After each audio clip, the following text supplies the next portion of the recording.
Ndabaramukije abandi ndabahaye mwiriwe bivanye naho muherereye niteka n'umunezero ntangere byo gusubira kubana namwe mwe banywanyi mukurikira imbonesha kure yacu ari nayo yanyu Shiramatsiko TV nimbonesha kure imwe rudende dushikiriza inkuru n'ibiganiro utaronka ahandi. Uyu ni umwanya w'amakuru agezwe ko ari kuvugwa ngaha mu gihugu c'u Burundi, aho inombonesha kure yacu ari nayo yanyu Shiramatsiko TV ibategurira amakuru ahambaye cyane abari kuvugwa mu bisata bitandukanye, aho twibanda cyane ku makuru abari kuvugwa ku gateka kazina muntu, abari kuvugwa mu butungane, abari kuvugwa mu cibano, abari kuvugwa ku mbuga ngurukana bumenyi, abari kuvugwa muri politike ndetse n'andi yose mutamenye mwamwaranyegejwe turatohoza amaze tukabashikiriza ido nido.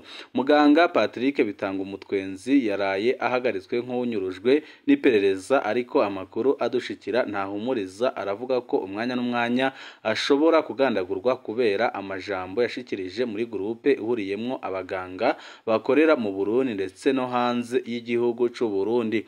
Turaza kubigaruka ko mwidonido ry'aya makuru, turaza no kubabwira ku rupfu rubabaje rw'umumenyesha makuru w'umurundi usanzwe ukora inkuru nziza kandi zari inkuru ziryohera abarundi batari bake, umunyamakuru bita Jimmy Elvis ubu ngubu ntakiri mu mwuka w'abazima, yamaze kwitaba Imana. Nawe nyine turaza kumugaruka ko tubabwire ibyamuranze ndetse n'ico yoba yazize, aho abarundi batari bake bari mu babaro ukomeye cyane kubera uyu munyamenyesha makuru Jimmy Elvis witabye Imana uyu munsi. Nabyo nyine muraza kubikurikira nido ry'aya makuru. Saya gusa n'andi makuru menshi ahambaye cyane twabateguriye, aho abenshi mu barundi babona ko amajambo ahushanye n'ingingo hamwe n'ingingo mbi zifatwa n'abategetsi mu bijanye n'imigenderanire n'amakungu biri mu bituma igihugu gisubira inyuma. Ibyo bivugwa n'abarundi batari bake, aho bamenyesha ko hari akarwi gato k'abategetsi kigwaruriye ubutunzi bw'igihugu, ariko ako karwi kakaba karongowe na Perezida Evariste Ndayishimiye, aho amaze igihe kitari gito akora ubusuma bukomeye cyane afatikanije n'umuryango wiwe, cyane umupfasoni wiwe. Nabyo nyine turaza kubigaruka ko mwidonido ry'amakuru, aho muza kumenya ako karwi gakomeye cyane kamaze igihe kitari gito gapfukamye mu nda abarundi batari bake. Turaza no kubabwira kandi ko umupfasoni Margarita barankitse ariyamiriza inyagwa ry'amatungo yiwe yo gufasha bene Burundi bacinyijwe n'intwaro ya CNDD-FDD, ariko uyu mugambwe ukayiyitirira. Ibi byose nyine bikaba bivugwa n'uyu mupfasoni avuga ko bariko baramunyaga amatongo yiwe, kandi byose bikaba biriko birakorwa n'ubutegetsi bubi bwa CNDD-FDD. Nabyo nyine muraza kubikurikira mwidonido ry'amakuru. Turaza no kubabwira kandi ko umugambwe Kotebu iragi rya dadaye urababazwa no kubona umugambwe seneri ucigwamwo ibice mu gihe wagira kabiri mu gikomeye mu gihugu. Kefa Nibizi arongoye umugambwe Kotebu avuga ko umushiranganje mu byajejwe harimwo intwaro yo hagati mu gihugu yakoresheje ubwenge mu kuvuga ko ashaka ko impande zishamiranye zisubira hamwe, ko ariko intumbero yari iyindi. Kubwo munyapolitike ibyo bisubiza inyuma intwaro rusange ngaha mu gihugu c'u Burundi, kandi bikaza byerekana ubutegetsi bubi buri ngaha mu gihugu c'u Burundi bushaka kugumya buboheye amaboko imugongo y'abarundi. Byose nyine mugiye kubikurikira kuri no muyoboro wa YouTube udushikiriza inkuru n'ibiganiro utaronka ahandi. Wowe cyo busabwa nta cindi, niba ukunda amakuru n'ibiganiro tudahwema gucisha kuri no muyoboro wa YouTube usabwa gupyonda kuri sabone canke subscribe kugira ngo ko dushizeho amakuru n'ibiganiro bene nk'ibi ujye uba mbere mu gushikirwa nabyo. Amakuru yacu tatangurire kuri no nkuru y'umubabaro y'inyuruzwa rya Patrick bitanga umutwenzi. Muganga Patrick bitanga umutwenzi yaraye ahagaritswe nk'unyurujwe n'iperereza. Patrick bitanga umutwenzi ni umuganga w'umurundi, umuhinga specialiste mu bijanye n'indwara z'abana pediatrie. Haciye iminsi mike aronse iyo mpamyabushobozi y'umuganga w'umuhinga. Ifatwa rya muganga Patrick bitanga umutwenzi ku mutaga w'ejo haheze ku igenekerezo rya 20 ukwezi kwa gatatu 2024 twaronse ubutumwa butabariza muganga Patrick Bitangumutwenzi bwagira buti amahoro twashaka gutabariza umuntu yitwa Dr Patrick Bitangumutwenzi afashwe ari muri tagisi aho yari avuye aho akorera kuri Maison Medical yerekeza aho afise biro yiwe prive mu Irohero hepfo ya hoteli Emerald. Mu kumufata haje communite Toyota Hilux yera ifise plaque D 3980 ica iratangira taxi yari imwuguruje igeze kuri Avenue D University imbere y'ishuri Michel Archange baca baramukurayo. Iyo communite Toyota Hilux yarimwo abantu bashika kuri batatu indani harimwo n'umukobwa hamwe n'abapolisi batatu hejuru. Byabaye isaha 5:28. Turashimye cyane umuntu yamutabarije kubera yatanze amakuru atomoye cyane arimwo byinshi bikenewe mu nkuru yo gutabariza ubufashwe. Mu nyuma twaronse amakuru avuga muganga Patrick Bitangumutwenzi yajanywe n'abakozi biperereza. Dr Patrick Bitangumutwenzi yafatiwe iki? Hari abaganga benshi baraye batwandikiye batumenyesha igishobora kuba carafatishije umuganga Patrick Bitangumutwenzi. Patrick asanzwe ari muri groupe WhatsApp ihurikiyemwo abaganga benshi b'abarundi baba abari mu Burundi canke abari mu mahanga. Muri iyo groupe abantu baganira bisanzuye bakarekura ibyumviro byabo batatinyana ariko bikaguma hagati yabo. Nyuma y'ibyashikiye umurwi Dinamo BBC harimo impari abagize groupe boba bari bamazemwo iminsi bikaboneka ko hari n'abaduza agashavu bariko baravuga. Niho hoba haravuye wazanye iciyumviro giteye ikivuga ku bwicanye bwageye buraba mu Burundi. Nkuko bishika ugasanga badasangiye ubwoko barateranye amajambo. Aho niho muganga Patrick Bitangumutwenzi yaca avuga amajambo atabereye ajanye n'ibisigarira by'abahitanywe n'urwimo rwo mu mwaka w'1972. Amajambo yakoresheje aba arabyuye ishavu muri groupe. Amajambo aranafutwa muri iyo groupe ariko ishavu rirabandanya. Nyuma yaho muganga Patrick yoba yararonse ubutumwa bumutera ubwoba haraba n'abagenzi bamuhanura ko yokura meza hakiri kare kubera ikibazo gishobora kumukomerana. Ubu bwoba bwarumvikana kubera hari abantu batari bake bamaze kuzira ubutumwa banditse mu magroupe WhatsApp. Patrick ntiyabibona gutyo niko gufatwa ejo haheze. Muganga Patrick yoba asanganywe ikibazo.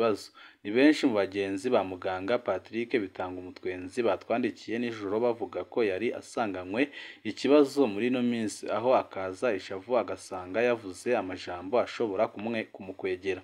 Bamwe baravuga ibyo yavuze byahazwe kumuhuza kurangiza amashuri y'ubuhinga specialization. Abandi batanze akarorero k'ibitaro byigenga yakozemwo vuba baramwirukana kubera inyifato bamubonanye ziteye amakenga. Hari abavuga ko yoba asanzwe ariko arafata imiti y'indwara isa n'ihamuka canke ihungabana ryo mu mutwe. Inshuti zatwandikiye zemeza ko ari ibyo yari asanzwe ariko arivuza. Abo bagenzi n'abajyango biwe basaba ko abamufashe batoreka kubikorera ko ibyo bihe bitoroshe muganga Patrick yoba ariko aracamwe. Bose baremera ko amajambo yanditse atabereye ariko bakibaza ko bifise ico bipfana n'ibihe yoba arimwo. Impanuro haraciye igihe imbuga ngurukana bumenyi zikora ibara.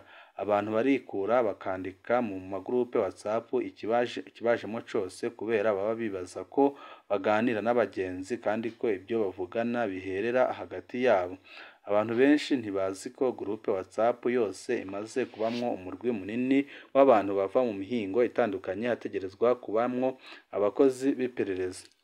Abantu benshi barihenda kandi bakibaza ko abakozi b'iperereza ari abandi bantu badasanzwe. Ntibazi ko bari mu bo bakorana canke bagendana umunsi ku munsi. Hari n'abandi babona bazira ubutumwa barungikiye uwo bita umugenzi nawe akaca abukwiragiza.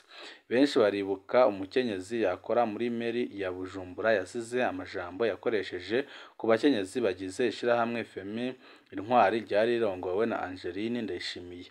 Abandi baribuka wavuze ku birenge bya President Ndayishimiye ariko atamba ingoma.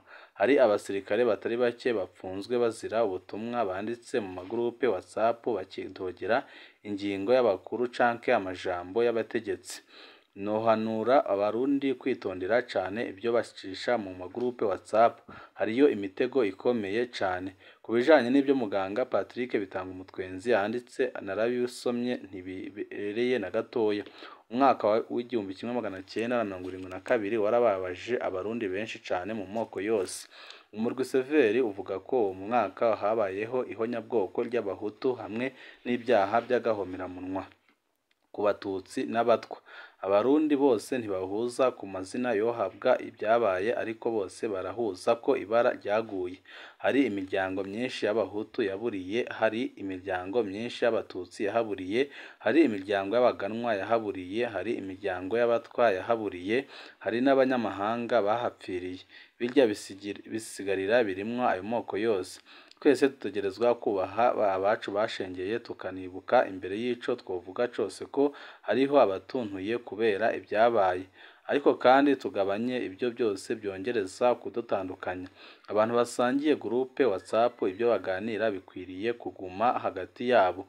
Uwihenze muri gurupe yahanurwa n'abagize gurupe, binaniranye bakamuhana muri gurupe yabo nyine. Kubihindura ikibazo by'igihugu cose nabyo si byiza, mu gihe abantu baba bazi ko bariko bayaga hagati yabo. Abatari muri gurupe baraheza bakinjira mu kibazo batazi, bakishira mu biganiro bitari ibyabo, bikabyara ukudahura no kurenza urugero. Hari ibintu bibera muri carte prive bidakwiriye guhindurwa public, narirya kenshi bibyara igikenye gikomeye cyane. Abafise abo bazinanye mu butegetsi no mu iperereza bikaborohera kurega, gukubitisha, gupfungisha ubuvuze iryo badashaka, ariko hakaba abandi ico bavugaho ko cose atankurikizi byogira. Sindi mu bibaza ko umuti w'ingene abantu baganira mu Burundi baterana imirarwe ari ukugwiza gupfunga no gukubita igiti. Bamwe ahubwo ndi mu babona ko izo mvugo zerekana ingene igihugu cakomeretse ku rugero runini. Nkabona ko hakwiriye kugwizwa ibiganiro by'abahanura n'abafasha abarundi gusubira kurusha kwizerana ndetse no gukorana neza. Sinshigikiye na gatoya ibyanditswe na muganga Patrick, ariko kandi sinibaza na gatoya ko umuti uzova mu munyororo. Byiza yohanurwa hakabaho no gusuzuma iki cyavuzwe c'ingwara ashobora kuba afise. Byiza twokwiga kuzuzanya. Byiza ibiyago byigenga byonaguma aho bivugiwe, ababisangiye bagahanurana. Hari abariko baransaba kubaha iyo majambo yanditse, sinogira kuvuga ko atari meza ngo nongere mbe uyakwiragiza, naba nkoze amakosa akomeye cane. Niyo mpamvu abari kunsaba ko nayabaha ndashobora kuyabaha. Twari twababwiye ko mu Burundi hari umumenyeshamakuru wari ukunzwe n'abarundi batari bake witabye Imana. Nakiranye umubabaro urupfu rw'umumenyeshamakuru Jimmy Elvis Byizigiro. Ni mu babaho bakurikira amakuru yatanga kuri kahise ku Burundi abicishije ku rubuga rwe rwa Twitter canke X. Jimmy byaboneka ko akunda cane kahise ku Burundi kandi agashaka kugakundisha abandi. Inyandiko yiwe yarimwo ubuntu n'urupfasoni ntawe yatuka.